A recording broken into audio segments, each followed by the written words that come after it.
ആഫ്രിക്കയിലെ മലാവി എന്ന് പറയുന്ന ഒരു കൊച്ചു പ്രദേശം, അവിടെ വില്യം കാംക്വാംബെ അങ്ങനൊരു വ്യക്തിയുണ്ടായിരുന്നു.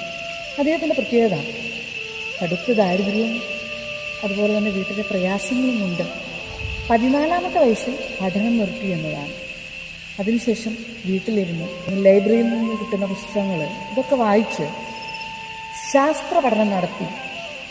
വീട്ടിൽ പഴയ സൈക്കിളുകളുടെ അവശിഷ്ടങ്ങൾ, അഴുക്കുചാലിൽ നിന്ന് കിട്ടിയ സാധനങ്ങൾ ഇതൊക്കെ ഉപയോഗിച്ചുകൊണ്ട് ആ മനുഷ്യൻ കാറ്റാടി യന്ത്രം നിർമ്മിച്ചു. യാതൊരു തരത്തിലും വെളിച്ചമില്ലാത്ത, വൈദ്യുതി എത്താത്ത ഒരു പ്രദേശത്ത് വൈദ്യുതി എത്തിക്കുന്നതിന്, അതുപോലെ തന്നെ ആ പ്രദേശത്തേക്ക് കാർഷിക ആവശ്യങ്ങൾക്കായി വെള്ളം എത്തിക്കുന്നതിന് ആ വിൻഡ് മില്ല് നിർമ്മിച്ചുകൂടി കഴിഞ്ഞു എന്നതാണ്.